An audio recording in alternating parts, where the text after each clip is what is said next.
김진의 돌직구쇼에 오신 여러분 반갑습니다. 김진입니다. 저는 오늘도 저희 돌직구쇼 오픈 스튜디오 앞에 나왔습니다. 검찰이 오는 17일에 이재명 대표를 소환했습니다. 벌써 검찰 소환 4번째입니다. 백현동 의혹인데요. 그 다음은 대북 송금 의혹도 기다리고 있다고 합니다. 잠시 후에 이야기 나눠보죠. 저는 비가 오나 눈이 오나 매일 아침 이곳에서 여러분을 기다리겠습니다. 김진의 돌직구쇼 지금 라이브로 시작합니다. 잠깐만요.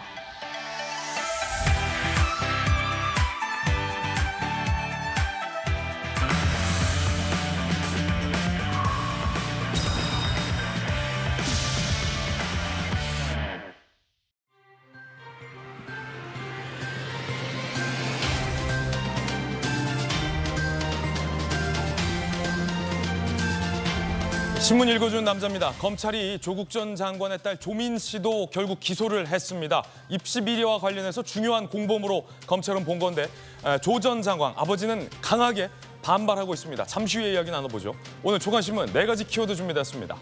먼저 첫 번째 키워드부터 공개하겠습니다. 첫 번째 키워드는 뭘까요? 바로 이겁니다. 통과. 동아일보 일면 기사입니다. 태풍 카눈이 오늘 새벽 1시 서울을 통과해서 북한으로 넘어갔습니다. 함께 보시죠. 시간당 91mm, 극한호우에 잠긴 강원 지역. 특히나 이번 강릉을 포함해서 강원 지역에 많은 집중호우가 내려서 이렇게 거리가 물에 잠긴 모습도 확인할 수 있었습니다. 사상 초유 한반도를 관통한 태풍 카눈. 과연 밤사이에 피해는 없었는지 잠시 후에 취재기자 연결해서 알아보겠습니다. 이어서 두 번째 키워드입니다. 두 번째 키워드는 이겁니다. 퇴장. 한겨레신문 6면 기사 함께 보시겠습니다. 쇄신 물꼬는커녕 당내 세력 갈등만 부추긴 민주당 혁신안. 결국 김은경 혁신위가 어제로써 종료됐습니다. 퇴장했습니다. 한겨레신문 김은경 혁신위를 매우 비판하고 있습니다. 커녕이라는 단어에서 매우 많은 비판의 뉘앙스도 느껴집니다. 과연 쇄신이나 혁신을 했는가? 당내에서 논란이 많습니다. 잠시 후에 이야기 나눠보죠. 특히나 말이 많았던 강성 당원들의 요구사항 대의원제 폐지를 어제 결국 발표했습니다. 비명계의 반발이 거셉니다. 이어서 다음 키워드입니다. 세 번째 키워드는 이겁니다. 4차 조선일보 신면 기사입니다. 이재명 대표가 다음 주 4번째로 벌써 검찰에 출석합니다. 이번엔 백현동 의혹입니다.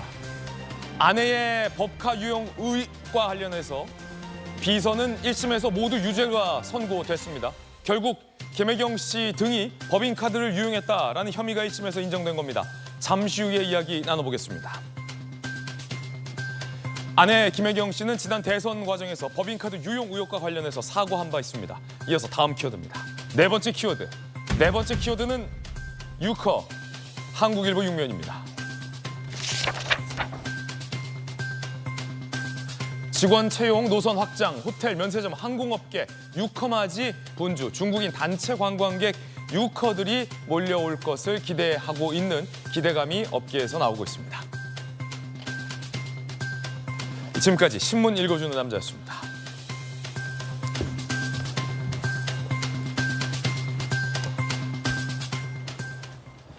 오늘 아침 함께하신 분들 소개해드리겠습니다. 검사 출신의 김광삼 변호사 그리고 문현철 한국재난관리학회 부회장 나오셨습니다. 안녕하세요. 오재호 부산대 대기과학과 교수 그리고 정창삼 인덕대 토목공학과 교수 나오셨습니다. 어서 오세요. 네. 자, 첫 번째 이야기부터 시작하겠습니다. 태풍이 오늘 새벽 1시에 서울을 통과해서 북한으로 넘어갔습니다. 지금 태풍은 어디 있는 걸까요? 밤사이 피해 상황은 무엇일까요? 첫 번째 이야기 지금 시작합니다. 자, 먼저 태풍 상황부터 빠르게 짚어보겠습니다. 카눈, 평양에서 소멸할 것으로 보이는데 특히나 피해가 컸던 우리 한반도의 오른쪽 피해 상황도 기자 연결해서 점검해 보도록 하겠습니다. 자, 먼저 강원 동해안으로 가보겠습니다. 태풍 카눈의 영향으로 일부 지역에선 무려 400mm가 넘는 폭우가 쏟아졌습니다. 도심이 물바다로 변하면서 곳곳이 침수되고 주민들에겐 대피령이 내려졌는데요. 아직도 상당수 주민들이 귀가하지 못하고 대피시설에 있다고 합니다. 자, 취재 기자 연결하겠습니다. 속초에 나가 있는 강경모 기자, 태풍이 빠져나갔는데 현재 상황은 어떻습니까?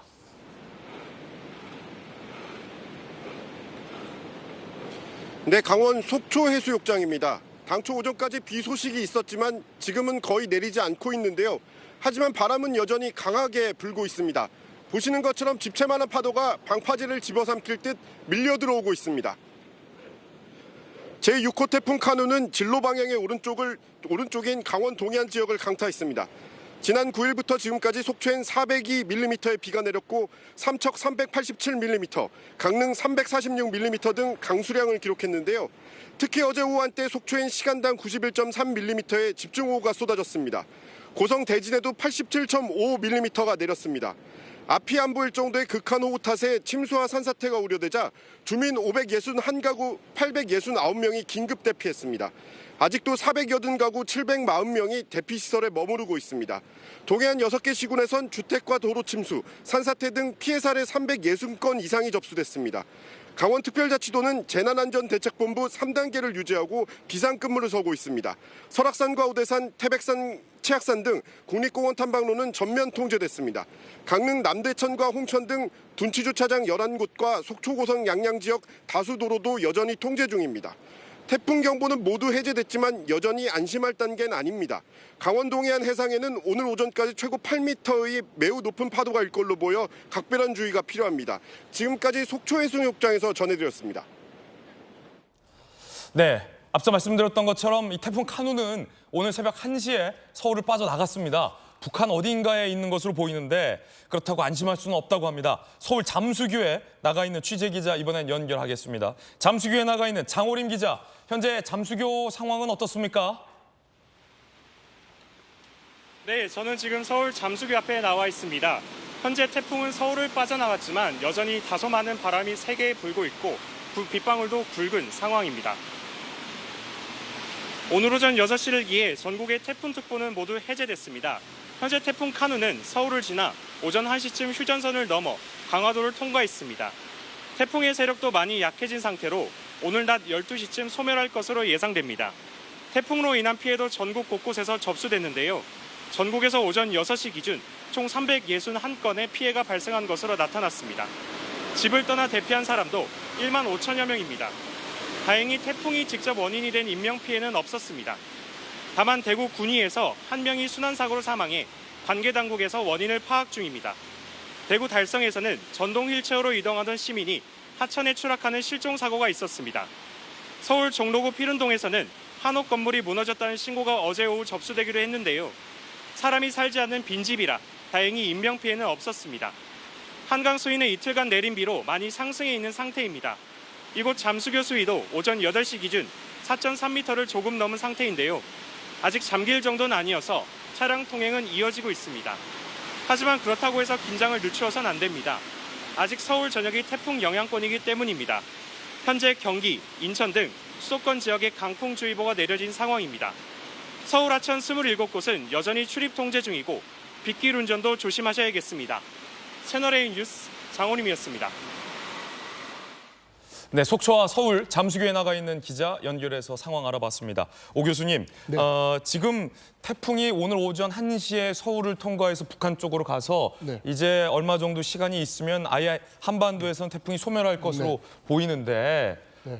지금 잠시 후에 이야기 나눠보겠습니다만 이 태풍이 핥히고 가면서 특히 한반도의 오른쪽 부분의 피해가 컸는데 네. 그건 왜 그런 건가요? 예, 태풍이 시계 반대 방향으로 바람을 돌리기 때문에요. 어저께 오후부터는 태백산맥에서 동해 쪽에서 부는 동풍이 계속 불었습니다.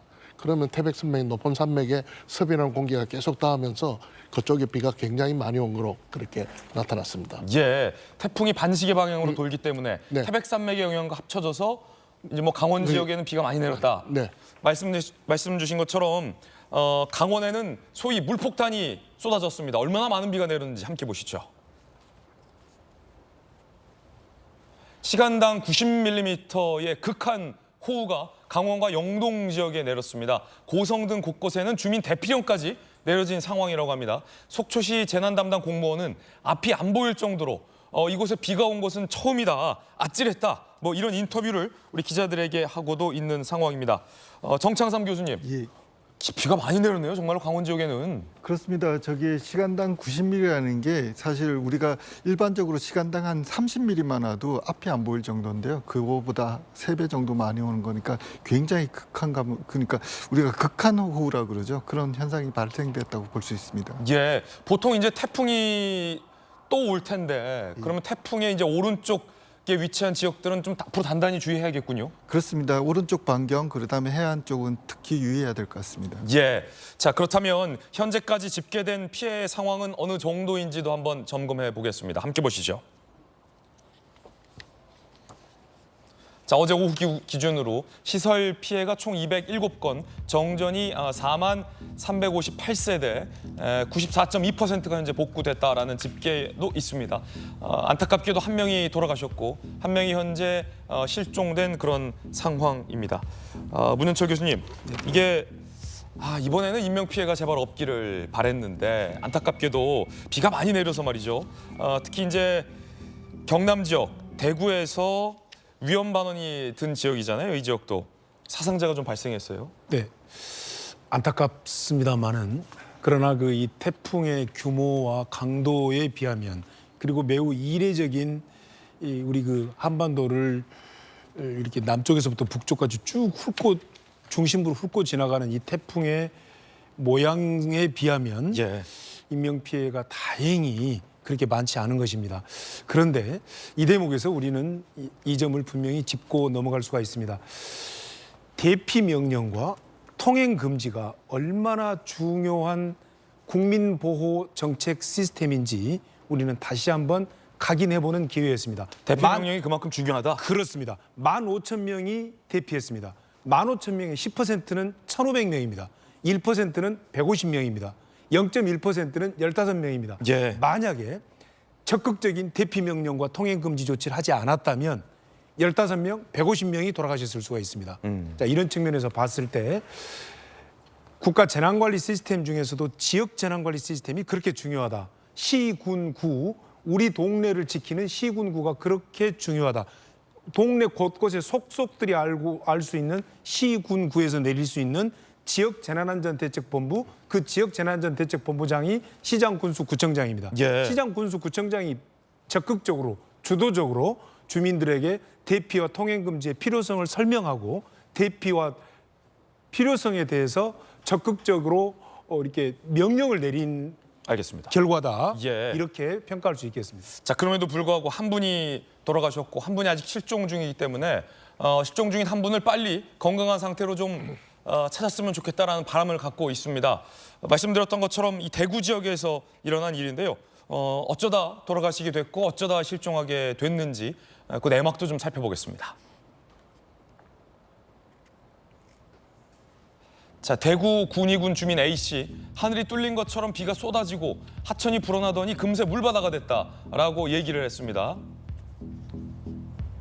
대구 군위군 60대 남성이 사망했습니다. 논에서 심정지 상태로 발견됐고 대구 달성군에서는 60대 남성이 실종됐는데 휠체어를 타다가 하천에서 추락을 하고 그 이후로 실종이 된 상황입니다. 소방당국 70여 명이 현재 수색 중입니다. 정창삼 교수님, 지금 돌아가시고 실종이 된 일은 자, 이 비가 많이 내려서 수위가 그러니까 급격하게 물이 불었기 때문인가요?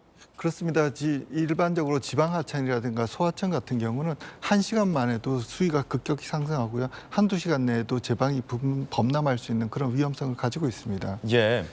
지금 한 분 같은 경우에는 또 휠체어를 타셨기 때문에 수색하고 열심히 좀 수색을 하고 있는데 무사히 좀 발견되셨으면 좋겠어요.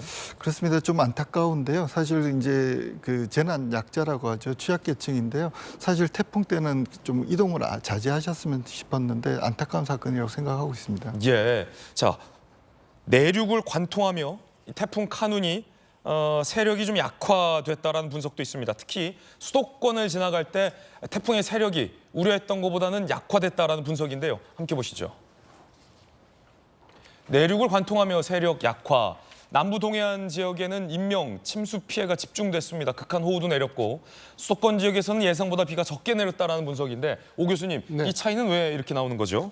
이번 그 카눈이 그 진로를 보면 우리나라 중앙부를 갖다가 쭉 북쪽으로 통과했습니다. 예. 그러니까 바다 쪽에 좀 걸쳐 있으면 그쪽에서 계속 에너지 공급을 받아가면서 갈 텐데 사실상은 육지로 계속 들어가면서 그 추가적인 에너지 공급이 차단되고 그게 아마 수도권을 올 때는 세력이 굉장히 약해진 거로 파악되고 있습니다. 그러면 이 태풍은 한 언제 정도에 소멸할까요? 한반도에서. 아직은 북한 쪽에 있는 거죠? 네, 그런데 뭐 사실상은 거의 중심이라는 게 다 흩어졌고 네. 거의 소멸된 상태이고 다만 군데군데 이제 비구름이 남아 있는 또 바람이 강풍대가 남아 있는 그런 정도입니다. 지금 또 서울에는 지금 비가 내리고 있거든요. 아직까지 뭐 태풍의 영향이 조금은 남아 있다 이렇게 봐도 되는 거죠. 예. 창원에서는 맨홀이 솟구쳐서 버스가 관통되는 사건도 있었습니다. 창원에선 맨홀이 솟구쳤다. 수압을 이기지 못하고 맨홀 뚜껑이 버스를 관통하는 사건인데 지금 사진이 바로 맨홀이 버스를 관통한 모습입니다. 당시 승객 6명 기사가 탑승하고 있었는데 다행히 인명피해는 없었다고 하는데 이렇게 승객들이 타는 버스 안까지 맨홀 뚜껑이 뚫고 들어온 건데 이제 이런 경우는 전 처음 보는데 문현철 교수님 이건 어떻게 분석해야 되겠습니까? 이거 어떻게 뚫고 들어왔죠? 네, 저 버스는 전기 버스로 지금 알려져 있고요. 예.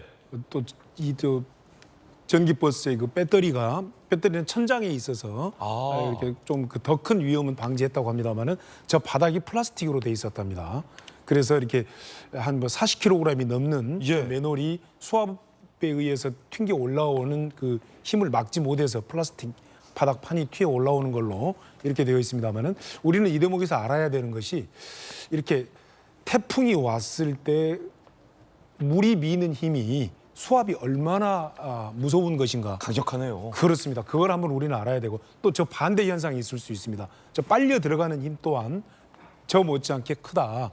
그렇기 때문에 외출을 하면 안 된다라고 하는 것을 우리는 다시 한번 깨달을 수가 있는 좋은 교훈이라고 생각이 됩니다. 예, 교수님 그런가 하면 경남 창원의 경찰관 2명이 비상근무를 하다가 횡단보도를 건너다가 급류에 휩쓸린 60대 여성을 구하려다가 경찰관 2명도 함께 100여 미터를 휩쓸려 가기도 했다. 이게 방금 말씀하신 어떤 수압의 무서움 뭐 이런 겁니까? 그렇습니다. 수압의 무서움뿐만이 아니라요. 우리가 이 태풍 시기에 밖에 나가면 안 된다라고 하는 것을 다시 한번 알려주는 계기가 되는 겁니다. 자, 아유 이렇게 예. 지금 여성을 구조하려다가 경찰관도 같이 지금 이 물길에 휩싸이고 있는 모습이에요. 그렇습니다. 연세가 좀 있으신 분이시지 않습니까? 60대시라면. 그런데 우리가 물이 무릎 이상 올라오지 않더라도 즉 무릎 이하여도 물살이 세기 때문에 수압이 세기 때문에 저렇게 맨홀 뚜껑을 위로 올릴 정도뿐만이 아니라 흘러가는 물 또한 예. 그 수압이 엄청나기 때문에 절대로 이렇게 밖으로 나오시면 안 된다는 것이 중요한 이야기고 또 저렇게 물이 흘러갈 때 저기를 건너가서는 안 된다라고 하는 것을 예. 다시 한번 알려주는 것이다. 이렇게 평가할 수 있겠습니다. 정창삼 교수님, 예. 사실은 이 어르신들 같은 경우는 그래도 집 앞 가까운 뭐 마트나 은행 같은 데는 잠깐 다녀올 수도 있잖아요. 그렇습니다. 그럴 때 이제 지금도 뭐 서울에 비가 내리고 있습니다만 길거리에 물이 조금 찼는데 예. 뭐 한 발목 높이 정도라 괜찮겠지라는 판단도 할 수 있을 텐데 어느 정도 이 길거리에 물이 차면 어르신들 같은 경우는 건너면 안 된다. 뭐 이런 기준이 있을까요? 일단 이제 물이 차게 되면은 어르신들이 걸어 다니기가 굉장히 힘들기 때문에 안 나오시는 게 중요할 것 같고요. 무조건 안 나오시는 게 낫다. 예, 그다음에는 이게 평지 같으면 모르겠지만 경사로가 등장하게 되면 아까 말씀하신 것처럼 유속에 의해서 물은 이제 우리가 끌어다니는 힘이 있기 때문에 굉장히 위험할 수 있습니다. 예. 특히 경사로나 예. 아니면 물이 고이는 곳, 예. 소용돌이가 치는 곳도 있더라고요. 그렇습니다. 이게 왜냐하면 물이 이제 흙탕물이기 때문에 바닥에 뭐가 있는지를 알 수가 없고요. 그다음에 맨홀 뚜껑이 열린 구간에서 사고도 있었기 때문에 그런 점들을 주의해야 될 것 같습니다. 예, 오재호 교수님. 네. 이번 태풍이 지나면 또 다른 태풍이 옵니까? 그러면 날씨는 다시 더워집니까? 어떻게 됩니까? 예, 날씨는 뭐 태풍이 지나간 이번 주는 조금 주춤하지만 다음 주는 지난 8월 초처럼 그런 폭염은 아니더라도 예. 여전히 30도 이상 되는 뭐 9월까지는 생각을 해야 될 것 같습니다. 또 태풍 시즌이 이제부터 시작된 거니까 예. 9월 달이 바닷물 온도가 제일 높습니다. 그러니까 아마 9월 달, 10월 달 계속해서 태풍이 발생될 가능성은 많습니다. 바닷물이 뜨거워지면 태풍이 발생할 가능성이 높다. 이렇게 보면 되는 거군요. 네, 그렇습니다. 태풍 시즌은 이제 시작이다. 네. 제주의 당근 농가가 곳곳에 물에 잠기는 피해도 있었다고 합니다. 제주 당근 농가 곳곳 잠겨 제주 구자읍 일대에 3.3 헥타르 규모의 당근 농가가 물에 잠겼습니다. 전체 면적의 30% 정도 피해를 입은 것으로 추산되고 있는데 제주도민은요. 그제 낮까지만 해도 파릇파릇하게 돋아난 잎이 힘없이 누워있다. 눈앞이 캄캄하다라는 피해를 호소하기도 했습니다. 자, 태풍 카눈이 이제 북한 지역에서 서서히 힘을 잃어가고 곧 소멸할 것으로 보입니다. 이 곳곳에 피해가 있었긴 합니다만 빨리 피해 복구에 이제 힘을 쏟아야 할 때가 아닐까 싶습니다. 전문가들과 함께 태풍 상황 짚어봤습니다. 이번엔 저희가 준비한 두 번째 이야기 시작하겠습니다. 이재명 대표가 벌써 검찰에 다음 주면 네 번째 소환됩니다. 이번엔 어떤 의혹으로 소환될까? 그 다음엔 어떤 의혹이 기다리고 있을까? 영상으로 만나보시죠.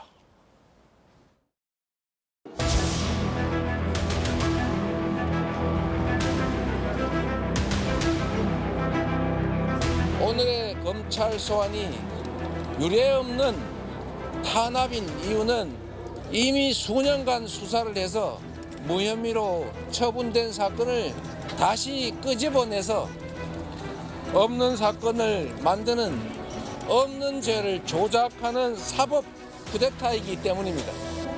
당당하게 정치 검찰에 맞서서 이기겠습니다.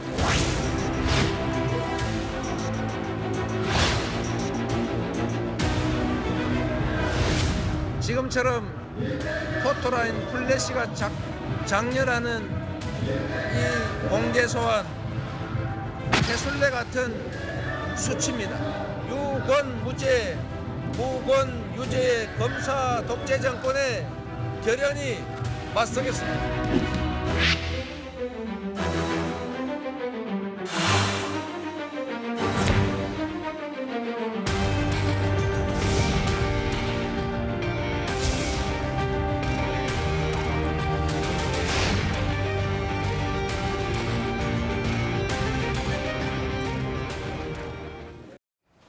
자, 세 분의 패널 모셨습니다. 김병민 국민의힘 최고위원, 박수현 전 청와대 수석, 김효은 전 민주당 대변인 나오셨습니다. 어서 오세요. 안녕하십니까. 안녕하세요. 벌써 이재명 대표가 네 번째 소환을 앞두게 된 건데, 자, 일단 검사 출신의 김광삼 변호사님, 17일이면 다음 주잖아요. 예. 또 검찰에 소환되면 이게 네 번째라는데 이번에는 어떤 의혹으로 소환되는 거죠? 저는 이제 성남 FC 그리고 유래 대장동 그걸 뭐 소환되어서 조사받고 기소됐지 않습니까? 그래서 이번에 이제 그 말도 많던 이제 백현동에 관한 거. 백현동. 예, 백현동에 관한 혐의는 일단 이제 첫 번째는 이제 인허가 과정에 있어서 이제 문제가 있었다는 건데 여기가 한국식품연구원 부지였어요. 근데 그걸 이제 이전을 하죠. 그러면 이 부지가 사실은 녹지였는데 4단계 상향 조정했다는 거야. 주거로 해서 아파트를 지을 수 있게 해줬다는 거고. 그다음에 이제 민간 아파트와 관련해서 원래 이제 100% 정도 민간 임대 아파트를 짓게 돼 있는데 그 분양 업체에게 그러니까 개발 업체에게 10%로 낮춰진 거야. 그러니까 뭐 굉장히 많은 수익을 가져갈 수 있는 예. 거고. 그다음에 이거 사실은 이제 성남시에서 이거 환수하려고 하면 성남도시개발공사가 참여해서 어떤 지분이랄지 이런 걸 조절하는데 성남도시개발공사를 아예 배제를 시켰단 말이에요. 그러면 이 인허가 과정에서 굉장히 특혜를 준 게 아니냐. 근데 결론적으로 말하면 당시 이 시행사는 한 3,200억 정도의 분양 이익을 얻었고요. 또 이거 지분을 갖고 최대 주주라고 할 수 있는 아시아 디벨로퍼가 한 700억 정도의 이득을 가져갔단 말이에요. 그리고 이제 이 부지 자체가 사실은 산지관리법에 의하면 이제 아파트를 짓는데 산이 있으면 옹벽을 쌓아야 할 거 아니에요. 근데 사실 15m 이상의 옹벽을 쌓지 못해도 돼 있거든요. 비탈면에. 예. 그런데 50m 높이의 옹벽을 쌓도록 하면서 아파트 허가를 해준 거예요. 이제 그렇기 때문에 이 인허가 과정에 있어서 어떤 유차. 옹벽 아파트, 그 유명한 옹벽 아파트가 이 백현동입니까? 네네, 맞습니다. 그렇군요. 아마 제가 알기로는 아직도 준공검사가 안 난 걸로 알고 있고 그다음에 이제 중요한 것 중에 그럼 하나가 등기를 못 하고 있다. 그렇죠, 그렇죠. 입주는 했는데 주민들이. 그렇죠. 그럼 뭐 방송에 굉장히 많이 나와 있지 않습니까? 알겠습니다. 일단 하나하나씩 좀 짚어보겠습니다. 이번에는 백현동으로 네 번째 검찰에 소환되게 된다. 이재명 대표 순환사인데 사법 리스크가 계속 이어지고 있는 겁니다. 아무래도 가장 여야의 관점 포인트는 검찰, 수사기관이 과연 이 대표의 신병 확보 여부에 대해서 어떤 선택을 할지가 아닐까 싶습니다. 아직 대북 송금은 검찰이 소환하지 않은 상황. 김병민 최고위원님, 예. 얘기를 들어보면 대북 송금 의혹과 병합해서 이재명 대표에게 다시 체포영장을 청구할 것이다. 예. 뭐 이런 얘기도 있고 그렇게 되면 이 대표가 앞서서 뭐 몇 번의 번복은 있었지만 그래도 가장 최신 버전은 불체포 특권 포기하겠다고 했으니까 네. 구속영장 심사 받으러 가는 거 아니냐 뭐 이런 예측도 있고 어떻게 보십니까? 근데 정당한 사유가 있을 때라고 단서를 달아놨기 때문에 지금 이재명 대표가 시종일관 하고 있는 얘기는 검찰의 수사가 윤석열 정부의 어려움을 회피하기 위해서 본인의 정치 탄압 압박하고 있다는 거잖아요.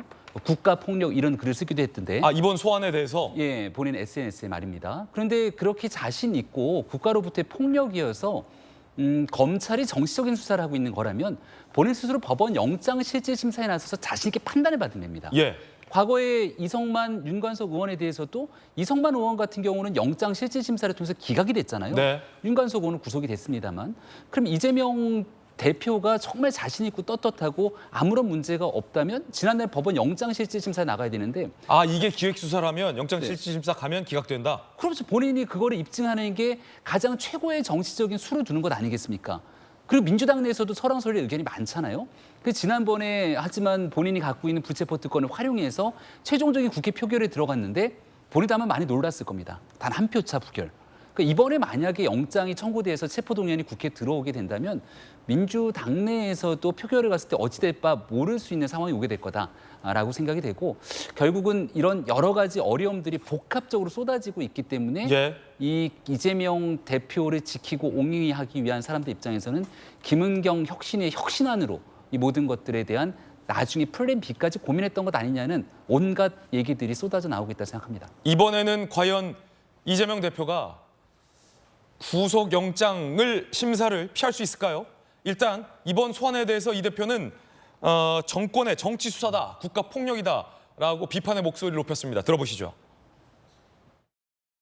정권의 무능을 감추기 위한 정치 수사라고 생각합니다. 없는 죄를 만들어 뒤집어 씌우는 것이 가장 큰 국가 폭력입니다. 그럼에도 불구하고 당당하게 수사에 임하겠습니다. 개인 혐의 자체는 어떻게 생각하시는지 있다고 생각해요. 다음 기회에 저희가 설명할 기회가 있을 겁니다. 이게 대통령이 요구한 국가 소유 토지 용도 변경해 준 게 특혜라는 게 말이 되는 소리입니까?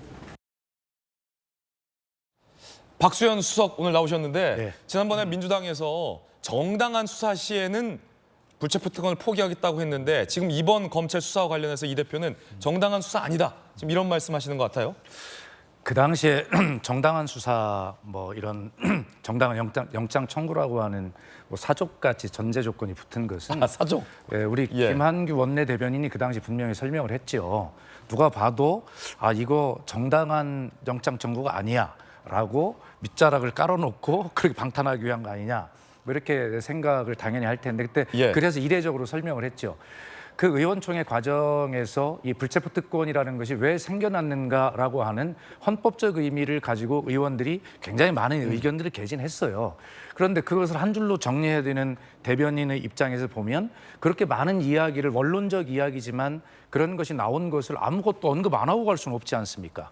그렇기 때문에 그 헌법적 의미를 강조한 의원들의 의견을 거기에 정당한 사유 없이라고 하는 그 표현을 붙인 것이다 이렇게 설명을 했기 때문에 예. 지금 우리가 가정을 전제로 해서 우선 체포영장이 국회 올 거냐 올 가능성은 많다고 봅니다. 아, 올 가능성 많다. 저는 많다고 보고요. 그다음에 두 번째는 그랬을 때 이재명 대표가 과연 또 그것을 어떤 빌미로 삼아서 이것은 정당하지 않아요라고 해서 출석을 뭐 우리가 부결을 시키거나 뭐 이렇게 될 거냐라고 하는 것은 지금 가정적 질문 아니겠습니까? 예. 우리가 기억해야 할 것은 지난 6월에 국회에서 이재명 대표가 국민들 앞에 당당하게 약속한 것입니다. 본인은 불체포 특권을 내려놓겠다. 그리고 와서 법원의 영장실심사에 나가서 임하겠다라고 말씀하신 것을 국민이 지켜보고 계시고 제일 야당의 대표이고 대통령 후보였습니다. 그런 말의 무게와 약속을 국민께서 지켜보시리라고 저는 생각이 듭니다. 예, 이 대표가 한 약속 아마 지킬 것이다라고 박수현 수석은 전망하셨습니다. 김효은 전 대변인 나오셨는데 이번 수사는 정당한 수사입니까? 정당하지 않은 수사입니까?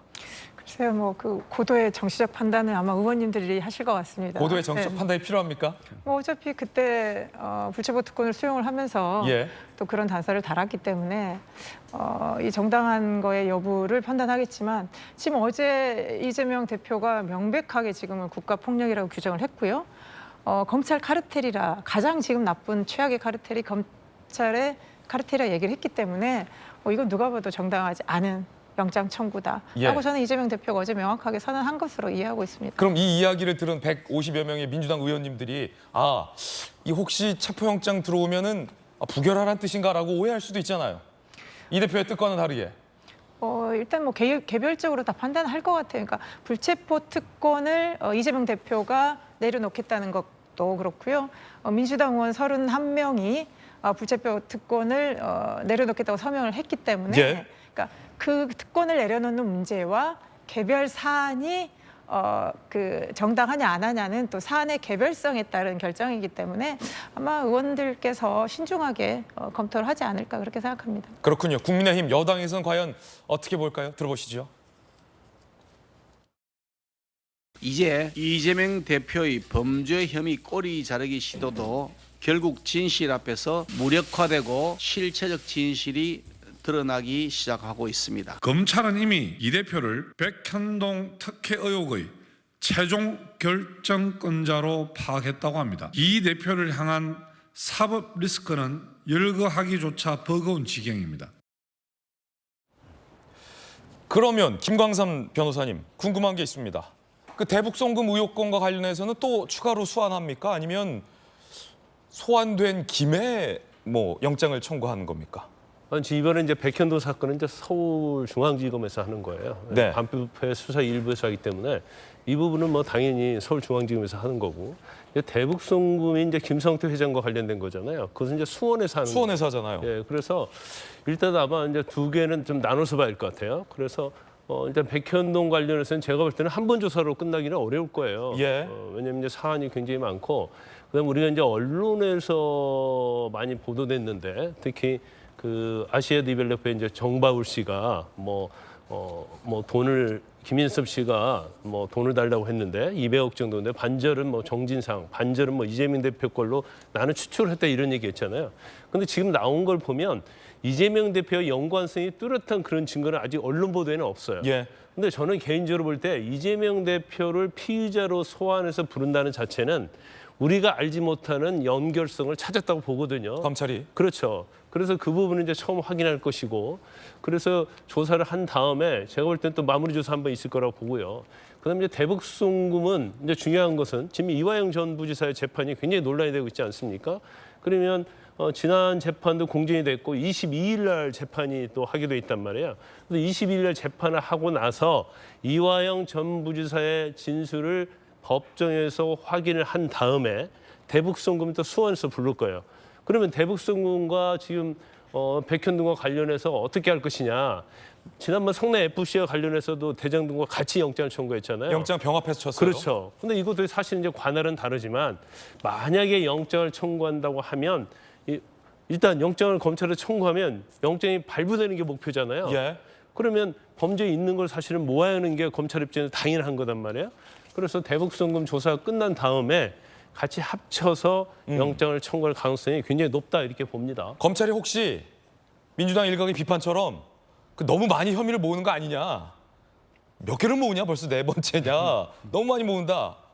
이런 의견에 대해서는 어떻게 보세요? 아니 근데 백현동은요 성남시장 할 때부터 계속 문제가 있었던 거예요. 예. 그리고 방송에도 굉장히 많이 나왔잖아요. 그럼 50m 이상의 어떤 옹벽 아파트랄지 김인섭 씨랄지 정진상 어떻게 보면 김인섭 씨를 통하면 성남시는 모든 걸 통한다. 사안 하나하나가 다 중하다. 그렇죠. 로비스트라고 그렇게 소문나기 때문에 알겠습니다. 이게 그냥 튀어나온 게 아니고 또 김성태 회장이 또 이 얘기를 하면서 800만 대를 간 건 맞잖아요. 예, 대북 송금. 그러면 그게 사실은 아니든 이재명 대표와 관련이 있기 때문에 이재명 대표를 소환해서 조사할 수밖에 없는 거죠. 그렇군요. 일부러 검찰이 뭐 끌어모으거나 하는 건 아니다라는 의견이시군요.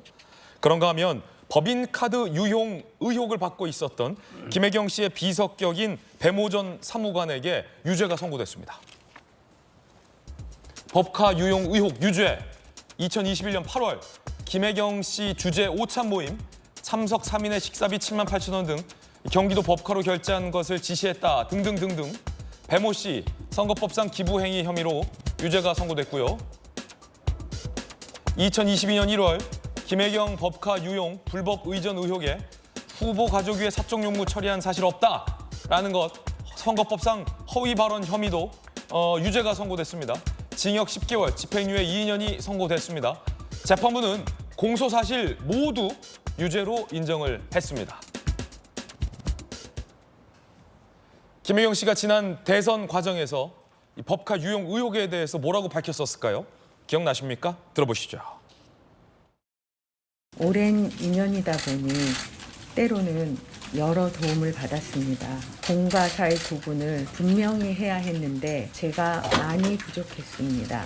앞으로 더 조심하고 더 경계하겠습니다. 거듭 죄송합니다.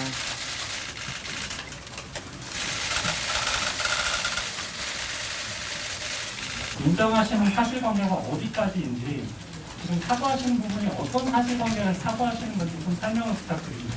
지금 수사감사가 진행되고 있다고 들었습니다. 거기에 따라서 결과가 나오면 부분에 책임이 있다면 책임을 질 것입니다. 참 이게 면목이 없습니다. 무리를 일으킨 점에 대해서 국민 여러분께 사과드립니다. 다 제 불찰입니다. 결과에 따라서 상응하는 책임을 충분히 지겠다는 말씀을 드리고 다시 한번 사죄 말씀드립니다. 결국 이 김혜경 씨의 비석격이었던 배모 전 사무관이 경기도 법인카드를 유용했다라는 것은 1심에서 유죄가 선고된 거고 그것이 아니다라고 해명했던 것이 선거법상 허위사실이다라는 것으로 역시 유죄가 선고된 셈인데 김병민 최고위원님, 뭐 이렇다고 해서 김혜경 씨가 이거를 배 사무관에게 우리 법카 갖고 마음대로 써라고 지시했는가 여부는 또 별개의 밝혀낼 부분 같은데 어떻게 보십니까? 상응하는 책임을 지겠다고 얘기를 했으면 약속을 지켜야겠죠. 지난 대통령 선거를 생각해보면 선거 한 달 전에 이 문제가 불거졌을 때 굉장히 큰 국민적 공분이 있었습니다. 그리고 이게 단순히 의혹으로 흘러나왔던 것이 아니라 7급 공무원의 이 내부 고발, 공익 제보를 통해서 이 문제가 불거졌던 것이거든요.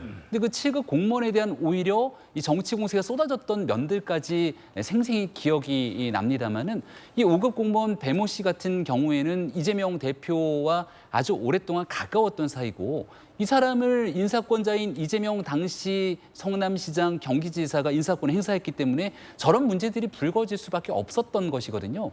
그럼 지금 이제 선거법상의 이 허위사실 공표 등 공직선거법 위반에 대해서 이 배모 씨에 대한 유죄 판단이 내려졌는데 이건 온전하게 배모 씨 혼자만의 문제로 볼 수 없는 것 아닙니까? 그리고 배모 씨의 문제 때문에 가장 큰 이득을 봤던 건 이재명 대표의 부인인 김혜경 씨일 것이고 그 이득을 보도록 인사권자가 인사를 했던 건 이재명 당시 지사이기 때문에 이건 이재명 대표 부부가 직접 나와서 과거 선거 때 약속했던 것처럼 고개 숙여 사과하고 여기에 대해서 어떤 책임을 지게 될 것인지도 같이 함께 입장을 즉각 피력해야 된다고 생각합니다. 예, 자 박수현 씨 어떻게 보십니까? 특히 뭐 이 배 씨 같은 경우에는 김혜경 씨를 위해서 타인이 처방받은 약을 내가 먹으려고 지었다라고 거짓말한 것도 재판부에서 유죄로 인정됐는데 이건 김혜경 씨와의 연관성이잖아요. 그 약을 김혜경 씨가 전달받았을 거 아닙니까? 근데 그때 당시에 구체적인 의혹에 대해서는 시인도 부인도 안 하는 듯한 발언이었는데 과연 측근이 유용한 법인카드 김혜경 씨는 알고 있었나요? 모르고 있었나요? 그래서 뭐 그걸 제가 알 길이 없죠. 그러나 이 뉴스를 보면서 제가 정치인으로서 느끼는 것은 저를 스스로 돌아보게 만듭니다. 저는 과연 이러한 사소한 어떤 평상의 생활 속에서 공과 사를 명확히 구분하고 있는가? 이것을 법의 잣대로 세웠을 때 과연 나는 유죄인가 무죄일까? 라고 하는 생각을 하게 되거든요. 아니 날씨 좋은 날 이불 두 채를 탁 널어놓고 텁니다. 그러면 한쪽 이불만 털면 한쪽에서 먼지 나게 돼 있죠. 자, 민주당과 이재명 대표에 관련된 이런 많은 것들을 세세하게 이렇게 털어대면 이쪽에서 먼지 날 수밖에 없지 않습니까? 그러면 일부 국민들 중에는 왜 이쪽만 터냐, 저쪽은 안 털어보냐라고 하는 얘기도 할 수 있어요. 지금 어차피 각자 대통령 후보였던 시절의 이야기니까 김혜경 씨가 나와서 저렇게 국민 앞에 허리 숙여 사죄하는 모습을 보니 그 당시 윤석열 후보의 부인인 지금 영부인께서 나와서 사죄하던 모습이 생각이 납니다. 그렇다면 지금 국민의힘에서 말씀하시는 대로 이재명 대표에게 머리 숙여 사과해라라고 요구하신다면 좋습니다. 그럼 뭐 본인들 판단해서 하겠죠. 네. 그리고 그렇다면 거꾸로 물으면 자, 그때 대통령 후보 시절에 그렇게 머리 숙여 사죄했던 대통령의 영부인께서는 대통령께서는 지금 그대로 실천하고 계십니까? 왜 이런 부분들에 대해서는 그 형평성이 맞지 않습니까? 이런 부분들을 민주당에서는 또 이야기할 수밖에 없잖아요. 그렇기 때문에 민주당을 더 꼼짝 못하게 정말 그렇게 사죄를 하게 만들려면 이런 것이 형평성적인 어떤 잣대를 가지고 자신들에게도 엄격하고 그랬을 때 우리도 사과하니까 너희들도 분명하게 해라 라고 하는 이러한 어떤 집권 여당의 권력이 있는 측의 이런 모습을 보여줄 때 민주당이 이건 공평하지 않아 라고 하는 이런 불만을 잠재울 수 있을 것 아니겠습니까? 또 그런 것이 집권한 측에서의 모범이라고 저는 생각하고 제가 문재인 대통령을 모셨던 저도 집권 세력 중에 한 사람이었습니다만 그때는 완벽했는가? 그것도 자신이 할 수가 없어요.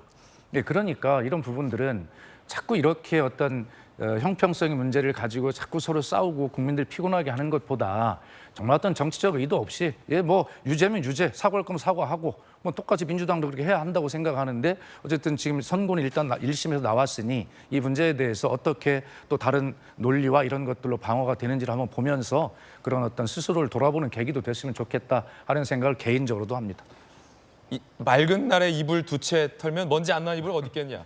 털 거면 다 털어라. 그렇습니다. 흥미로운데 김 대변인. 그래서 김혜경 씨가 법인카드 유용을 시켰습니까? 안 시켰습니까? 일단 그거부터 밝혀주시고 털든지 말든지 해야 될 거 아닙니까? 그러니까 조금 전에 얘기한 것처럼 이재명 대표 관련해서 정말 다 끌어모으고 있는 것 같다는 끌어모으고 있다. 그런 것 같아요. 그러니까 예. 어제 또 갑자기 뭐 백현동 얘기가 나오더니 또 뭐 배모사무관에서 또 법인카드 얘기가 또 나오는 거죠.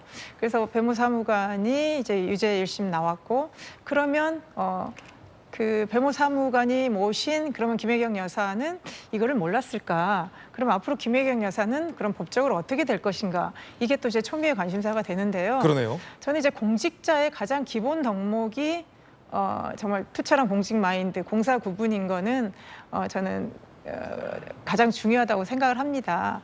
그리고 김혜경 여사가 작년에 그 대국민 사과를 하면서 이제 오랫동안 친밀하고 뭐 좀 조력을 받다 보니까 좀 그런 구분이 불분명했다 이렇게 사과를 했습니다. 그래서 또 이제 이게 그런 공직이나 주변에 있으면 뭐 이제 직원이나 다른 사람들이 또 이런 뭐 법인카드로 알아서 또 결제를 하다 보니까 예. 그러니까 다 문제 없이 알아서 하겠거니 또 약간 그런 방심이랄까요? 뭐 어련히 공무원들이 알아서 할 거다 뭐 이런 걸로 이제 또 업무를 처리하는 경우가 있기 때문에 김혜경 씨가 이거를 다 알고 의도적으로 뭐 사오라 이렇게 시켰을까 하는 거는 좀 의문이 있지만요.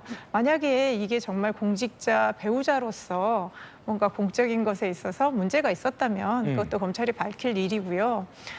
그리고 우리 사회가 정말 그 투명하게 공직자들이 정말 뭐 하나라도 정말 사사로이 자기 일을 위해서 쓰면 안 된다. 이런 것들에 바람직한 계기로 가야 되는 건 맞는데 저는 이제 박수현 의원님도 말씀하신 것처럼 저도 이제 무슨 얘기하면 국민의힘이 자꾸 그러잖아요. 그럼 이전에 김정숙 여사는 뭐 안 그랬냐.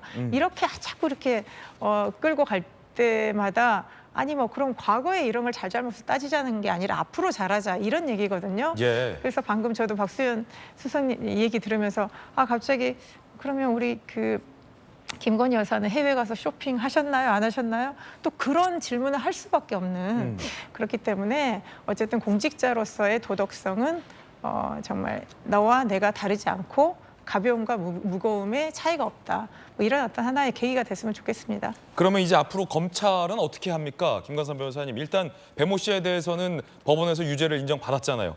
그 말인즉슨 수사기관이 수사를 잘했다라는 뜻이고 결국 대선 때 제기됐던 의혹이 일각에서는 아니라고 부인했습니다만 결과적으로 실체가 있는 진실에 가까워지고 있는 건데 더 본질은 이를 후보자가 혹은 후보자 배우자가 인지했느냐 혹은 방심했느냐, 아니면 혹은 적극적으로 지시했느냐, 이 세 가지 단계가 좀 규명돼야 할 것 같은데 규명을 합니까? 아니면 그냥 좋은 게 좋은 거대로 묻어둡니까? 일단 수사를 하고 있죠. 그래요? 그러니까 이제 이 배모 씨에 대해서 일단 먼저 기소를 했단 말이에요. 근데 이 버카와 관련된 것이 경찰이나 검찰이 먼지 털기 시에서 나온 게 아니고 그 7급 공무원이 폭로를 했잖아요. 지금 보내 지금 저것도 생각나네. 예. 소고기를 긁고 취소하고 다시 뭐 무슨 카드로 또 다시 재결제하고 막 그때 그랬죠. 그렇죠. 7급 공무원이 폭로해가지고 이게 된 거지 검찰이 이렇게 입을 털어서 된 건 아니에요.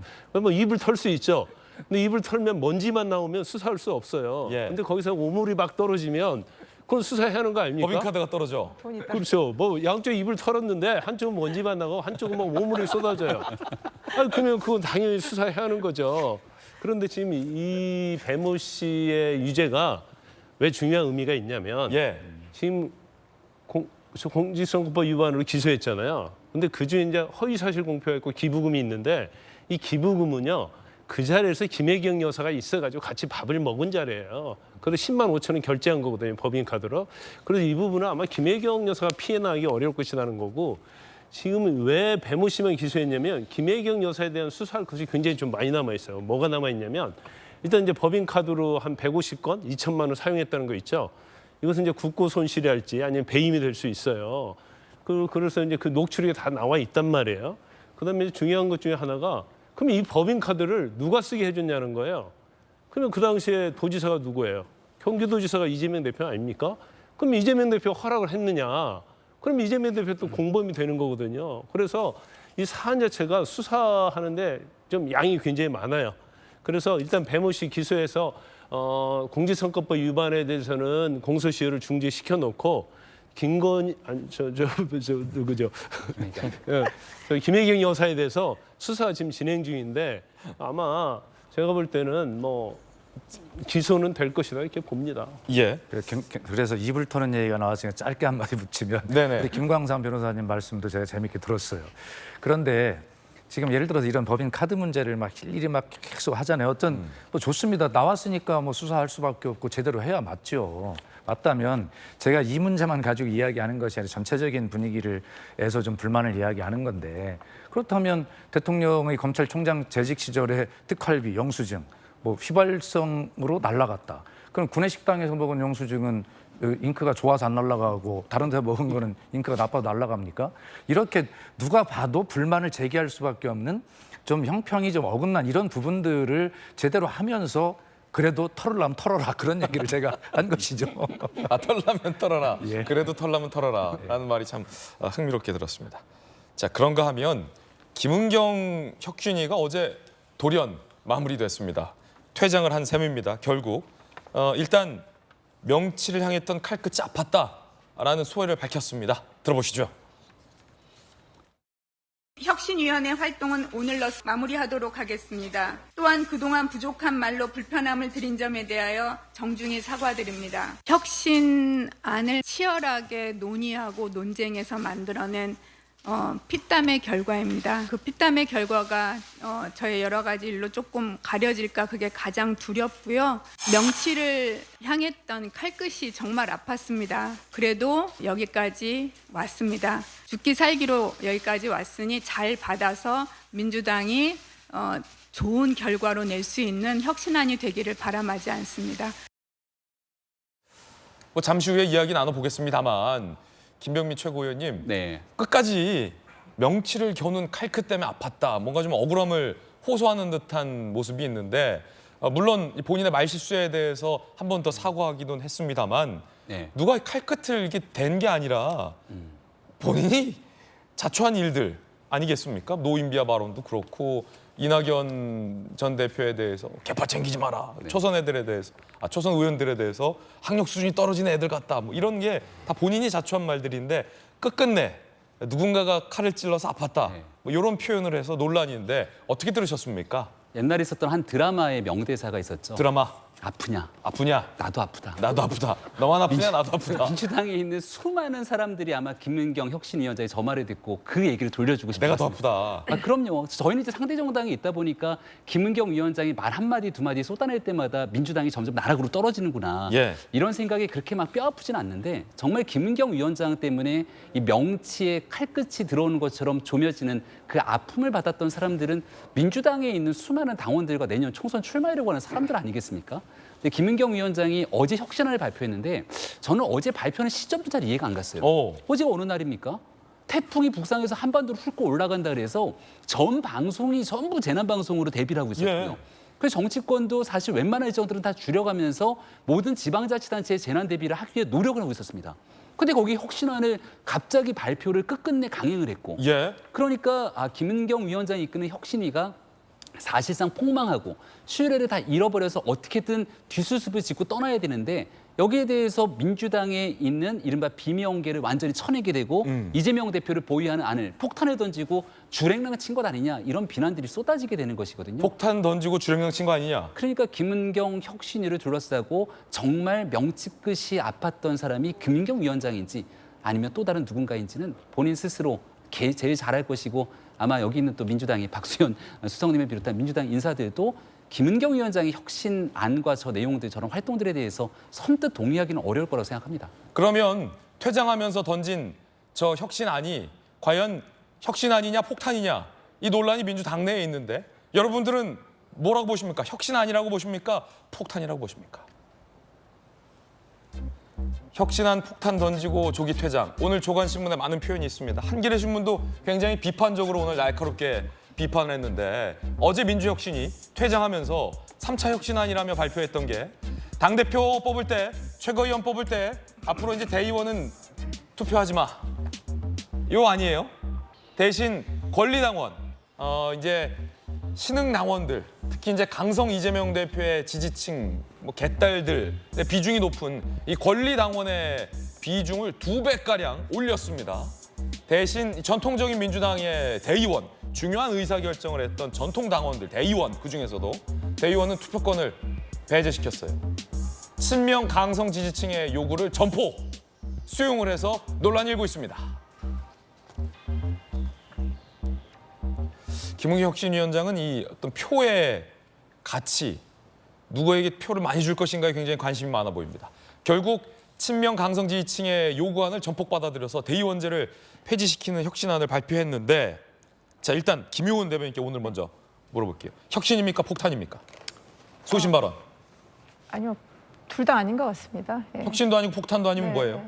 글쎄 폭탄이라고 하면 엄청난 파괴력을 가질 것 같은데 글쎄요 이미 예견됐던 거기 때문에 안에서 논란이 있겠지만 이게 무슨 폭탄급이어가지고 지금 민주당을 어떻게 완전히 흔들 정도는 저는 아니라고 생각합니다. 이명들은 지금 굉장히 반발하고 있던데. 그렇죠. 그러니까 그건 그렇지만 그렇다고 해서 김은경 위원장이 정말 혁신을 하거나 폭탄을 던지고 갈 정도의 비중 있는 인물로 저는 활동했다고 생각하지 않습니다. 저거 아니 저대로 반영될 가능성은 없다. 그렇죠. 그러니까 폭탄이라는 게 일종의 이제 안에 엄청난 갈등이나 논란을 일으킨다 면에서는 폭탄이라고 할 수 있겠지만 폭탄의 최종적인 목적은 뭔가를 현 상태를 완전히 바꾸는 것인데 그 정도까지는 아니고요. 저는 이제 김은경 혁신위원회 어제 혁신안을 보면서 민주당이 상당히 예측 가능한 정당으로 역시 가고 있다. 이거는 좀 민주당의 좀 뼈아픈 말이 될 수 있는데 한치의 변화가 없다. 결국 혁신위가 이러이러한 안을 낼 거라고 예상한 거에서 벗어나지 않았다. 그래서 어제 이제 굉장히 많은 말들이 나왔습니다. 그래서 저도 열심히 읽어봤거든요. 어느 부분은 조금 독해가 어렵기도 했습니다. 독해가 어렵다. 아니 왜냐면 대의원제를 어떻게 하겠습니다. 이런 말이 나오는 줄 알았어요. 그랬는데 대의원은 지역에서 뽑는다. 그러더니 나중에 당대표와 최고위원 선출에서는 대의원의 투표권이 없다. 이렇게 나가버리니까 이건 무슨 얘기지? 그랬는데 언론인들이 많이 해석을 해줬더라고요. 사실상의 대의원제 폐지다. 그리고 계속 이제 원외 인사들이 많이 문제 제기했던 현역의원 중심의 기득권 타파 이제 이런 걸로 좀 압축되는 그런 거여서요. 그 뒤에 이제 또 정책 정당을 지향하는 많은 얘기들이 있었는데 이제 그런 것들은 좀 조명받지 못하고 대의원제 폐지나 그다음에 이제 공천과 관련된 이런 것들로 많이 좀 정리가 된 것 같습니다. 비명계를 중심으로 강한 반발이 나오고 있습니다. 윤영찬 의원, 이원욱 의원 이야기 준비되어 있는데 한번 들어보시겠습니다. 혁신이가 등장하게 된 배경은 돈봉투 사건, 그다음에 팬덤 정치, 그리고 방탄정당, 민주주의 후퇴 이런 문제 아니었습니까? 이런 문제에 대한 본질적인 대책을 내놓은 게 없어요. 근데 그거를 왜 지금 꺼내서 평지풍파를 일으키느냐라는 부분들이 저는 가장 큰 불만이고요. 대의원제 폐지는요, 전당대회를 앞두고 하는 거거든요. 전당대회 준비위원회에서 대의원제와 관련된 논의를 하는 겁니다. 그런데 공천룰이라고 하는 게 민주당의 당원상 선거 1년 전에 확정하도록 되어 있습니다. 이게 비명계를 학살하기 위한 수수구나. 그렇게뿐이 해석이 안 되는 상황입니다. 이 대의원제 폐지뿐만 아니라 공천 현역 페널티를 주자라는 혁신안도 발표했기 때문에 이 비명계 의원들이 이건 뭐 특정 계파 이원욱 의원처럼 학살하려는 술수 아니냐라고 반발하고 있습니다.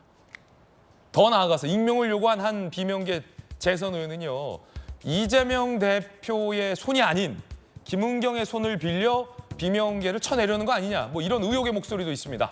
공천 시 현역 의원 하위 평가자 감점, 중진 원로 정치인 용퇴, 마음에 안 드는 사람 안 준다 공천, 뭐 이렇게 읽히고도 있어요. 비명계를 겨냥한 것 아니냐라는 논란도 있습니다. 혁신이 이야기 들어보시죠.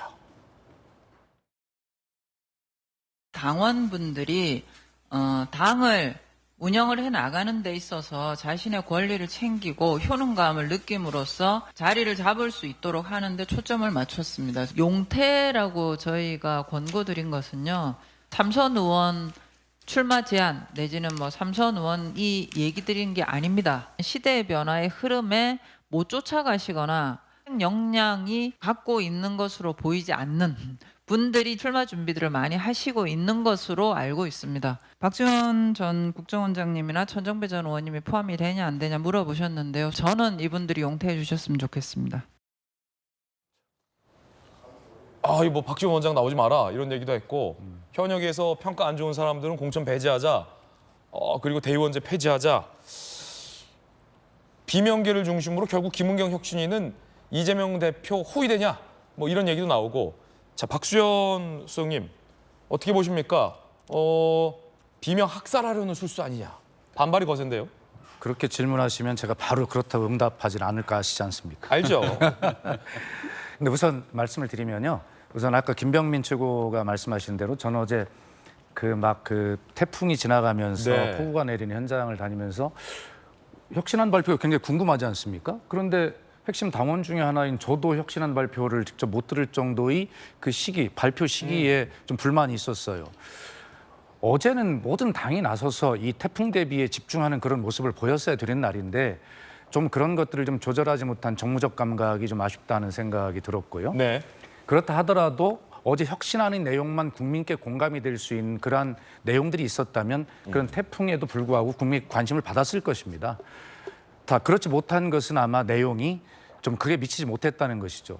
민주당의 혁신위가 왜 필요했습니까? 민주당이 위기라는 진단 때문에 혁신위가 필요했던 것이죠. 민주당의 위기는 뭐였습니까? 결과적으로 민주당이 늘 국민의힘이나 다른 정치 세력보다 높다고 주장하는 도덕성이라고 하는 것에 위기가 왔기 때문 아니겠습니까? 그리고 민주당이 늘 주장하는 다양성과 포용성의 가치에 문제가 왔다고 생각해서 민주당의 위기가 온 것인데, 어제 혁신안 전체를 보면 그런 어떤 그 두 가지 문제, 도덕성과 이 다양성, 이런 데서 온 위기에 대한 해답이 과연 있었는가에 대해서는 근본적으로 저는 좀 회의적인 생각이 들고요. 예. 혁신위를 위한 변명을 이야기하자면 아까 서복경 의원도 얘기했습니다만, 이것은 혁신위가 독창적으로 어떤 안을 낸 것이 아니라 전국에 다니면서 많은 당원들이 이야기, 제안들을 받은 것을 가지고 논의를 한 제안적인 것이기 때문에 혁신위에게 왜 정말 만능적인 그런 안을 내지 못했냐라고 하는 것은 좀 현실적으로 제한이 있다는 말씀을 드리고요.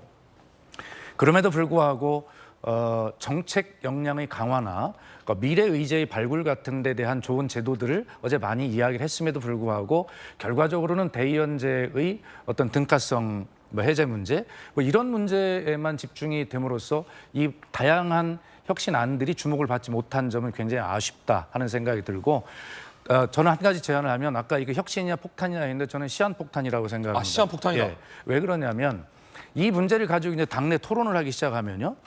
지금 민생 문제가 이렇게 어렵고 힘들은데 민주당이 최대 의석을 가진 제1당으로서 이 문제에 올인하는 모습을 보면 지금 국민들로부터 더 멀어지게 됩니다. 그렇기 때문에 이 문제는 조금 제 생각 같아서는 이걸 가지고 의총을 열고 뭐 워크숍을 열고 이런 어떤 과정보다는 이 문제는 어차피 전당대회에 적용할 문제들 아니겠어요. 그렇기 때문에 뭐 총선 TF나 이런 데 좀 넘겨놓고 당은 알겠다. 이런 혁신 문제를 이렇게 논의하겠다라고 질서 있게 이야기하고 국민의 민생 문제, 경제 문제 이런 것들을 가지고 이제 주도해 나가는 그러한 어떤 모습을 보여야 되므로 이 문제는 폭탄이 되든 혁신이 되든 시한폭탄의 문제로 좀 시기를 남겨놓고 그리고 지금은 여당과 함께 민생 문제, 경제 문제에 올인하는 그런 능력 있는 모습을 보이는 것이 진짜 혁신이다. 저는 그렇게 생각합니다. 이 발언은 이재명 대표에게 당부로도 들리는데 제가 어떻게 당부를 하겠습니까? 건의면 건의지겠죠. 건의로도 들리는데 이 대표가 이거 봤습니까? 안 봤습니까? 이거 이재명 대표 뜻입니까? 아닙니까? 그게 좀 분명해야 될 것 같은데. 어떤 혁신안? 대의원제 폐지랑 중진 공천 배제. 아니 그러니까 이 문제는 결과적으로 아까 말씀드렸듯이 전국을 돌면서 수많은 당원들의 의견을 수렴했고 직접 제안을 받았던 그 주제들을 가지고 논의한 것이기 때문에 그래서 모르겠죠. 뭐 이재명 대표가 그런 전국의 당원들을 시켜서 이런 것 좀 제안해라 했을지는 모르겠으나 뭐 그렇게 했겠습니까? 이게 당원들이 집단 지성이 만들어낸 뭐 당내 문제이지. 예, 그렇습니다. 당내 문제입니다. 네. 김광선 변호사님. 아니 뭐 죽기 살기로 했다는데 뭘 죽기 살기로 했는지 이해가 가지 않아요. 그다음에 지금 민주당 혁신위가 지금 돈봉투 사건일지 민주당의 민주주의 후퇴랄지 강성 팬덤 이런 거로부터 민주당을 구해달라고 해서 혁신위를 만든 거 아닙니까? 혁신위 만든 사람이 누구예요? 이재명 대표 아니에요.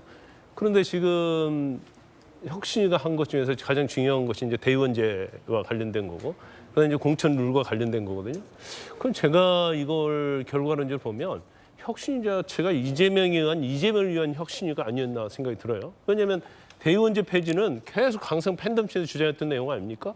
지금 대의원과 관련된 것은 내년 8월에 있는 전당대회 관련이 있어요. 그런데 왜 이것이 지금 중요하냐 이거고. 대의원제도가 지금 민주당을 침몰시켰습니까? 민주당을 6위를 몰아넣었나요? 왜 이게 혁신위 대상이 왜 되는 거예요? 결국 강성 팬덤의 의지에서 그들의 주장을 이제 받아들이는가를 볼 수 있고 공천 룰과 같은 데도 마찬가지예요. 중진 원로 정치는 무조건 배제해야 합니까? 이런 경우는 있겠죠. 청년 정치를 영업하고 새로운 정치를 영입하기 위해서 가점을 주는 거 있을 수 있어요. 그런데 공천에서 감점을 주는데 언뜻 보기에 타당하다고 보일 수도 있죠. 왜냐하면 평가를 했는데 하위에 대해서는 뭐 20% 40% 감점을 한단 말이야. 그러면 이거 정당한 거 아니야 이렇게 생각할 수 있지만 민주당이 계속 공천 시스템 하는데 평가를 누가 하는 거예요? 현 지도부에서 하는 거 아닙니까? 그럼 의무적으로 평가 낮게 줘요. 그래서 감점 40%씩 해요. 그럼 그 사람이 국회의원 할 수 있어요? 그래서 이것은 자기적이에요, 자기적. 그러다 보니까 제가 볼 때는 이제 이재명 대표의 누구를 통해서 미션을 받아갖고 와서 결국 망할 지경에서 혁신위가 그만둬야 하는데 마지막으로 한번 목소리 내야겠다 하는 것이 바로 미션 받은 인물을 딱 던져놓고 그만둔 거라고 저는 봅니다. 예, 오늘 한겨레 신문 제목 쇄신 물꼬는커녕 당내 불씨만 남겼다라는 비판 제목도 다시 한번 생각납니다. 이번엔 저희가 준비한 다음 이슈입니다. 검찰이 조국 전 장관의 딸 조민 씨도 결국 기소했습니다. 단순한 수혜자가 아니다. 스펙 조작 등 같이 공동 정범이다 라며 기소를 했고 조 전 장관은 날 차라리 고문하라라고 아주 반발을 하고 있습니다. 입시 비리 혐의 검찰은 조민 씨도 기소했습니다.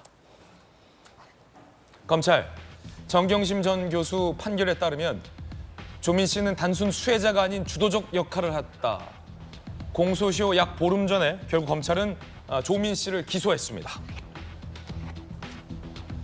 2013년 6월 서울대 의전원에 제출 입학원서 자기소개서가 허위로 작성됐다는 혐의, 동양대 총장 표창장 제출도 위조됐다는 혐의죠. 허위 작성 공문서 행사, 업무방해, 위계공무집행 방해 혐의로 조민 씨가 기소됐습니다. 결국 조국 전 장관, 정경심 교수 그리고 이에 이어서 조민 씨까지 기소가 됐습니다. 그런데 김광선 변호사님, 앞서 검찰에서 이 조민 씨를 기소할지 말지의 여부는 어떤 부모들의 진정한 어떤 반성 여부다, 뭐 이런 것이 중요하다라는 얘기도 해서 조 전 장관이 굉장히 반성하는 듯한 편지랄까요? 이런 입장도 밝히고 조민 씨가 소송도 좀 취하하는 모습도 보였는데 결국 기소됐군요. 검찰 입장은 고민을 좀 했을 거예요. 일단 지금 조민 씨의 공소시효가 8월 26일인데 기소할 거냐 말 거냐가 이제 논란이 되니까 조 전 장관이 납작 엎드렸죠. 거기에다가 또 조민 씨도 부산의전원 그리고 고려대 입학 취소 관련 소송 불복한 것도 다 취하를 하지 않았습니까? 그래서 아마 저는 이게 개인적으로 볼 때는 아마 검찰에서 이제 기소하기를 굉장히 바랐을 거예요. 네. 근데 결과적으로 이제 이런 결과가 나왔는데 이제 검찰에서 생각하는 그런 거죠. 조민 씨가 지금 부산의전원하고 그다음에 서울의전원에 자기소개서랄지 입학원서 냈잖아요. 그러면 지금 두 곳에다 냈단 말이에요. 근데 부산의전원 합격했죠. 그다음에 서울의전원은 1차 실기 서류전에서는 합격을 했어요. 그러면 사실은 어떠한 조작이랄지 유조랄지 이런 것을 조국이나 정경심 교수가 했다 할지라도 이걸 주도적으로 가져간 사람은 조민 씨예요. 자기소개서 썼잖아요. 자기소개서 누가 썼어요? 조민 씨가 썼잖아요. 거기 허위 내용을 다 담았다는 거예요. 입학원서 누가 냈어요? 조민 씨가 냈잖아요. 그러니까 사실은 주범이라고 할 수는 조국이나 정경심 못지않게 조민도 주범 역할을 했다는 거예요. 그리고 이제 결론을 내린 거죠. 그러면 사실은 불기소하는 방법은 이제 기소유예 하나밖에 없거든요. 그럼 기소유예 받으려면 반성을 해야 돼요. 죄를 인정하지 않으면 사실 기소유예 안 해주거든요. 근데 조사받을 때도 인정하지 않았고, 더구나 조국 교수도 항소심에서 난 인정하지 못한다고 다 얘기를 했기 때문에 혐의를 부인하고 있다, 조 전 장관이. 기소유예 하려고 하는 명분이 전혀 없는 거예요. 그래서 검찰이 기소를 했기 때문에 아마 이제 향후에 있어서 법원에서도 죄명이 업무방해, 유기한 공무집행방해, 허위공문서 작성 행사예요. 그래서 일반적인 범죄 분류에 따르면 죄질이 굉장히 안 좋고 형이 무겁거든요. 제가 볼 때는 집행유예 이상의 형이 나올 가능성이 상당히 크다 이렇게 봅니다. 조 전 장관은 강력히 반발하고 있습니다. 차라리 나를 고문하라 라는 글을 올렸다는데요. 조 전 장관 입장 보시죠. 차라리 옛날처럼 나를 남산이나 남영동에 끌고 가서 고문하길 바란다 라는 글을 올렸습니다. 남산이나 남영동에 끌고 가서 고문하라. 굉장히 지금 조민 씨에 대한 기소가 불합리하다라는 취지로 반발하고 있습니다. 그리고 조 전 장관과 연루돼 있는 최강욱 의원도 SNS에 창자가 끊어지는 아픔이다 라며 조 전 장관의 글을 공유하기도 했습니다. 최강욱 의원은 허위 인턴 증명서를 발급해준 혐의로 재판을 받고 있죠. 김병민 최고위원님, 차라리 날 고문하라. 조 전 장관은 이렇게 반발하고 있는데. 이재명 대표의 그 자세나 하나 다를 바가 없군요. 국가폭력이라고 얘기하는 것처럼 이 모든 것들이 나는 떳떳하고 특별한 문제가 되지 않는데 정치적인 탄압을 받고 있는 것처럼 과거에 책을 썼고 그 주장들을 계속 이어가고 있는 것 같습니다. 조민 씨에 대해서 이제 최종적인 공소시효 만료가 다가오게 되니까 다소 고개를 숙이는 듯한 모습을 보였지만 옛날 조 전 장관의 SNS에 썼던 글들이 다시금 그래서 회자되거든요. 어떤 글이요? 파리가 손발에 비빌 때 그 싹싹 빌 때에 대한 얘기들. 그때는 조 전 장관이 썼던 글들 아마 기억나실 겁니다. 요놈하고 때려잡아야 될 때다라고 하는 얘기를 했는데 진정성 있는 반성을 갖고 있는지에 대한 여부가 핵심 아니겠습니까? 정경심 교수 처음 기소되고 했을 때부터 이 모든 일들에 대해서 정말 고위공직자로 살아오는 과정 속에 부적절함이 있었습니다라고 고개를 숙였더라면 저는 정경심 교수의 재판도 저 정도까지 갔을까라는 생각이 들고요. 조 전 장관 문제가 불거진 게 2019년입니다. 재판부에 대해서도 한마디 하고 싶은데 여전히 수년이 지났는데 이제 1심 재판 결과가 나온 거예요. 재판에 대해서 속도감 있게 좀 이 내용들을 정리해서 다 끝내줬으면 오히려 더 지금 있는 논란들이 이렇게까지 증폭되지는 않았을 거라고 생각됩니다.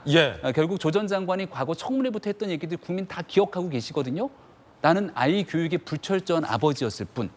여기에 대해서 어떤 표창장도 위조한 적이 없다 그랬는데 정경심 교수 대법 판단 통해 다 나왔잖아요. 그리고 조민 씨 같은 경우는요. 고등학교 시절에 한 번 한 것이 아니라 본인이 성인이 되고 나서 의전원에 입학할 때도 이런 일들을 벌였고 여전히 김어준 씨 라디오에 나가서 저는 표창장을 위조한 적이 없고요. 이런 얘기 다 했잖아요. 예. 근데 그 짓으로 다 드러났던 상황들이 있는 것 아니겠습니까? 마지막 본인이 의사까지 됐습니다. 지금 조민 씨가 의사가 되고 난 다음에 진료를 받았던 또 많은 분들이 계실 건데 조민 씨는 의사 면허가 박탈됐거든요. 그럼 그분들에 대한 책임은 누가 질 겁니까?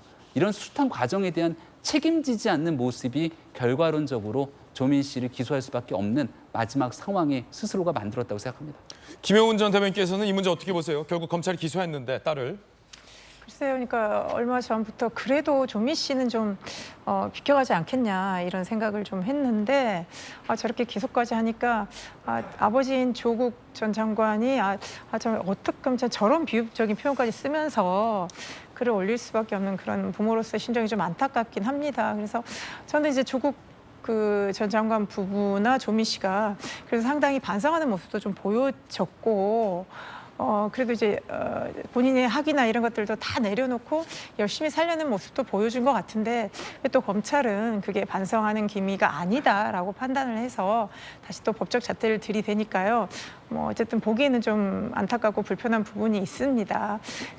그래서 과연 이제 이게 정말 지은 죄만큼의 그만큼만 벌을 받아야 될 텐데 지금 조국 가족 같은 경우는 사실 정치적으로 사회적으로도 엄청난 그 대가를 다 치렀고요. 그래서 법적으로 어느 정도 이제 좀 마무리돼서 조민 씨나 뭐 그 다른 또 아들이 좀 사회적으로 다시 재기할 수 있는 또 그런 시간들도 앞으로 좀 필요하지 않을까 생각합니다. 예, 남영동에 가서 남산에서 가서 고문하라. 라는 것은 그만큼 이제 아버지로서 가슴이 아프다. 뭐 이런 뜻인가요? 그렇겠죠. 뭐 검사 출신 변호사이신 김광삼 우리 변호사님 앞에서 제가 좀 문자를 좀 쓰려고 그러니까 이해를 해주시기 바랍니다. 지금 우리 돌직구쇼의 시청자 여러분께서는 아마 이런 생각들을 가지고 계실 겁니다.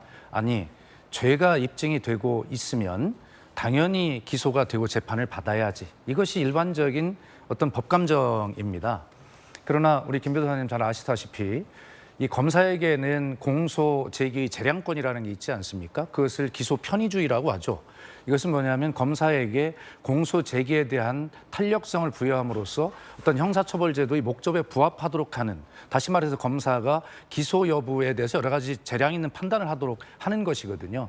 세계 모든 대부분의 나라들이 그런 기소 편의주의를 채택하고 있고 죄가 있으면 무조건 기소해야 한다라고 기소 의무를 갖고 있는 기소 법정주의는 독일만 정도만 있는 것으로 알고 있어요.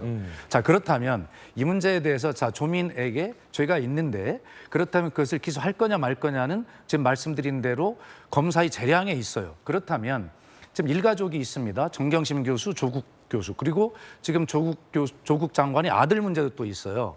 그렇다면 조민까지 기소를 하게 되면 일가족을 다 기소하게 되는 그야말로 멸문지화를 당하게 되는 것이잖아요. 아까 김광성 변호사님께서 이제 설명해 주신 부분도 충분히 이해가 되는데 또 제 같은 입장도 있다는 것이에요. 그래서 예를 들면 국정농단으로 구속이 됐던 개명한 최소원 씨의 딸 정유라 씨 같은 경우도 결과적으로는 기소 유예가 됐단 말이에요. 그렇다면 이 조국 일가에 대해서만 유독 가혹한 것 아니냐. 아까 김 변호사님 말씀도 제가 충분히 이해한다고 말씀을 드렸습니다만 그런 측면에서 보면 이 검사에게 부여된 기소 공소 제기권의 그 여유라고 하는 것, 이런 것들이 탄력성이 너무 좀 다른 목적으로 좀 제한되고 있는 것 아니냐라고 하는 불만을 저나 우리 조국 장관 입장에 보면 이야기할 수 있는 것 아니겠습니까? 그러니까 이런 부분도 우리 국민께서는 검사가 이렇게 일가족을 전부 다 기소하는, 뭐 김 변호사님 말씀대로 기소할 수밖에 없는 그런 상황도 이해를 합니다만 그렇다 하더라도 이것은 너무 심한 것 아니냐라고 하는 이야기를 할 수밖에 없습니다. 예, 시청자 여러분께서는 어떻게 보십니까? 앞서 한 패널이 조 전 장관이 최근 자성의 글을 올린 것이 과연 진정성이 있느냐라는 논제를 던져주셨는데 조 전 장관은 항소심에서도 혐의에 대해서 부인을 한 바 있었죠. 지난 7월에 가족들이 자성하고 있다라는 듯한 메시지를 냈습니다만 2019년 당시로 돌아가 보면 이건 명백한 가짜뉴스다라고 오히려 성을 냈습니다. 들어보시죠. 정경심 교수의 유죄가 대법원에서 확정된 이후 당사자와 가족들은 이를 겸허히 받아들이고 스스로를 돌아보고 있습니다. 특히 자식들은 많은 고민 끝에 문제된 서류와 연결된 학위와 자격을 모두 포기했습니다. 아비로서 가슴이 아팠지만 원점에서 새로운 시작을 하겠다는 결정을 존중하기로 했습니다. 제 딸이 문제는 없는 덕분에 대학 또는 대학원에 부정 입학했다는 의혹은 명백한 가짜뉴스입니다. 명백한 가짜 뉴스가 다 사실이 되고 있는 상황. 여러분은 어떻게 생각하십니까? 그런가 하면 어제 국민의힘의 정진석 의원에게도 노무현 전 대통령을 명예훼손했다며 검찰의 구형보다 센 실형이 선고됐습니다. 사자 명예훼손, 정보통신망법상 명예훼손, 징역 6개월이 선고됐는데 구형 벌금은 500만 원. 검찰의 구형보다도 더 센 실형이 선고된 겁니다. 재판부는 악의적, 매우 경솔한 공격, 표현의 자유를 보호받기 어렵다라며 밝혔습니다. 자, 그러자 정진석 의원은요. 다분히 감정이 섞인 판단, 이해가 안 된다, 항소하겠다라며 반발했습니다. 형 확정 시에는 의원직 상실에 해당하는 선고입니다. 정진석 의원 이야기 들어보시죠. 이명박 대통령이 정치보복을 하지 않았다는 것을 분명히 해둘 필요가 있겠다라는 판단에서 페이스북 글을 올리게 됐던 것이고요. 노무현 대통령이나 그 가족들의 명예를 훼손한다거나 마음의 상처를 줄 의도가 전혀 없었던 것이죠. 이게 실형이 선고된 거에 대해서 받아들일 수가 없다. 다분히 감정이 섞인 판단이다. 밖에 이해가 안 됩니다. 항소하겠습니다. 자, 항소 결과도 좀 지켜봐야 될 것 같습니다. 검찰의 구형보다 센 실형이 선고돼서 법조계에서는 이례적이다라는 반응도 나오고 있습니다. 이번엔 저희가 준비한 다음 소식입니다. 뜨거운 소식 두 가지 엄선했는데 하나씩 공개하겠습니다. 첫 번째는요. 북한 김정은인데 어제 조선중앙TV가 김정은의 근황에 대해서 얘기했는데 공세적인 전쟁 준비를 한다며 서울과 계룡대를 김정은이 가리키는 모습이 공개됐습니다. 함께 보시죠. 경애하는 김정은 동지께서는 회의에서 군대의 전쟁 준비를 공세적으로 더욱 다그칠 데 대한 강령적 교훈을 하셨습니다. 전쟁 억제력 사명 수행에 위력한 타격수단들을 더 많이 확대 보유하는 것과 함께 부대들의 기동적으로 실전 배비하는 사업을 계속 심화시켜 나가야 한다고 강조하셨습니다. 공세적 전쟁 준비, 이게 어떤 의미일까요? 좀 더 자세히 살펴보겠습니다. 김 위원장이 공세적 전쟁 준비하겠다며 전선 부대들의 중요 군사 행동 지침을 시달했다라며 일일이 김정은이 뭐 부대들한테 여기 공격하고 준비해라라고 지시했다는 겁니다. 통일부에서는 8월 한미연합훈련에 대한 위협이다라고 밝혔는데 김정은이 짚고 있는 저 사진 한번 보시죠. 자, 충남에 있는 계룡대와 또 우리 수도 서울을 김정은이 직접 가리키는 모습입니다. 그러면서 북한 스스로가 살짝 이 모자이크 처리를 했어요. 우리 대한민국 지도에 대해서 서울을 가리키고 있는 모습. 근데 저게 사진이라 김정은이 무슨 말을 했는지는 뭐 알 수가 없습니다. 무슨 작전을, 뭐 얼마나 대단한 작전을 지시했는지는 뭐 알 길이 없습니다. 하지만 북한 매체들은 이게 전쟁 준비다라고 주장을 하고 있는 상황입니다. 이게 저 얼마나 뭐 이렇게 위협이 될지는 잘 모르겠어요. 네, 태풍 카눈이 올라오고 있다 이렇게 짚는 거 아닌가요? 태풍의 경로다. 그러니까 지금 네티즌들이 야, 북한에서 태풍 준비나 잘 하지. 태풍 준비나 하지. 어제였거든요. 쓸데없이 전쟁 준비나 하고 있다고. 전쟁 준비 운운하는 소리 하고 있으니까. 맞는 말. 과거 2018년도에 있었던 판문점 선언부터 한반도의 평화 운운했던 북한 김정은의 그 같은 내용들에 대한 불신들이 결국 커져가는 것 아니겠습니까? 예. 결국은 이 북한과의 관계 속에서 한반도의 평화를 원하는 많은 국민들이 봤을 때 저런 모습들에 정말 진절머리가 난다 이런 생각이 들 텐데요. 우리도 동포주의적 관점에서 태풍이 올라가면서 북한에 피해가 없기를 바라거든요. 그럼요. 그런 마음을 갖고 있는 순간 저런 행동을 하면 되겠습니까? 예. 윤석열 대통령이 북한 김정은이 원하는 유엔사 해체에 대해서도 어제 언급했다고 합니다. 절대 해체는 안 된다는 거죠. 들어보시죠.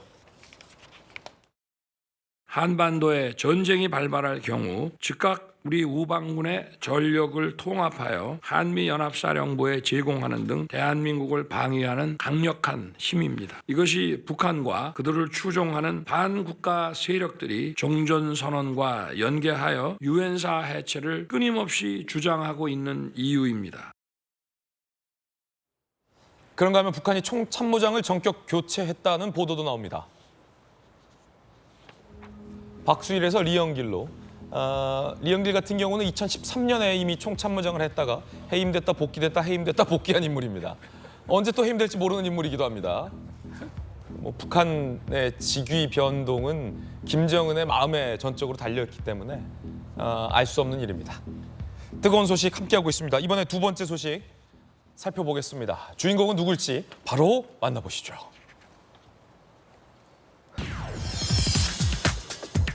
자, 이번 광복절 특사에 김태우 전 강서구청장이 포함이 됐습니다.